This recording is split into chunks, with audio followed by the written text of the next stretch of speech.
On October 5th, I completed my first year of service here as your police chief.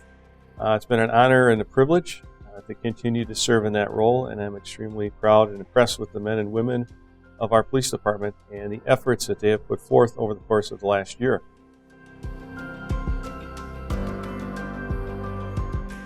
I think the first piece of our success over the last year has been the establishment of a bona fide vision, mission, and values that sets the philosophy for the department, again, in terms of overall philosophy about how we want to police and how our department can get better.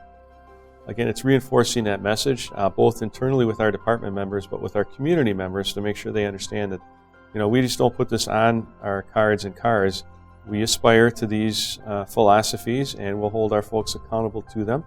And we're just looking for increased partnerships with our community at all levels across the whole city to kind of grow those relationships, because at the end of the day, we keep each other safe. If we have a completely engaged, involved community that trusts us and we are worthy of that trust and do our job competently, we are gaining a lot of ground in terms of community support, and we're also solving crime and keeping things safe.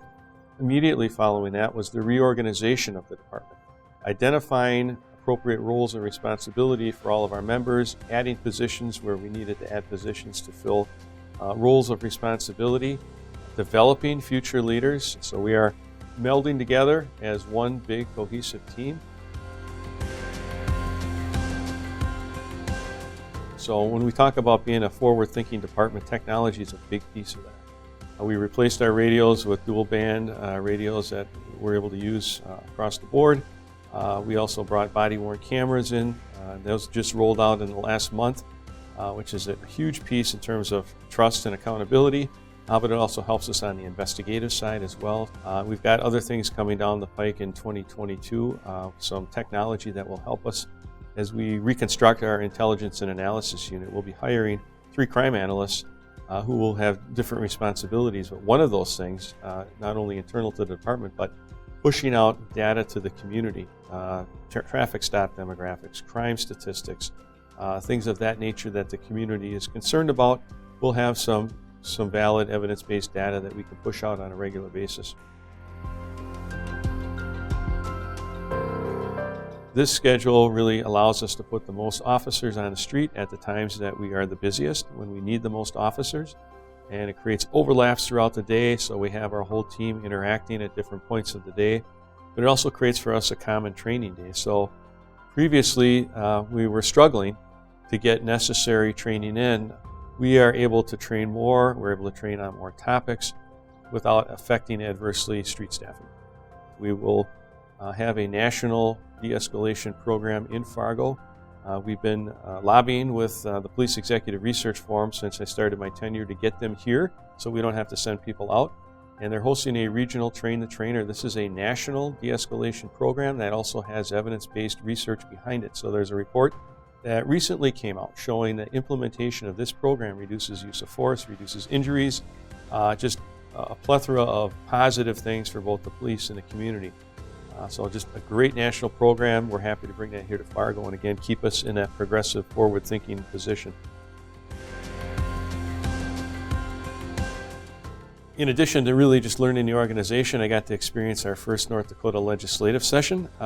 It was very involved in that, working with not only our folks here at the City of Fargo, but the North Dakota Chiefs and Sheriffs Association. And one of the bills that we were successful in getting passed with the assistance of our legislators was HB 1287, which makes it a felony for someone to provide a narcotic to someone that causes a fatal overdose. And so it preserves the Good Samaritan language that was currently in the law, which addresses users and sharers of narcotics, and really focuses on what we're seeing not only in Fargo, but nationally, this prolific, insidious drug trafficking that's going on with fentanyl and M30 pills, and it is harming and killing a lot of people, not just here in Fargo, but regionally.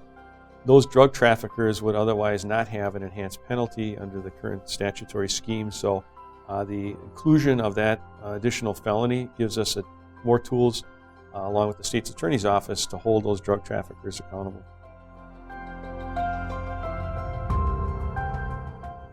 These boards exist in a lot of other states and communities, and I think it's an excellent way for our department to mesh with a board of folks from the community who represent a lot of areas of the community who may feel underrepresented or not properly served, or maybe don't necessarily trust the police as much as we would like. And so we're working very hard with city officials and our community engagement team and community organizers on putting this together.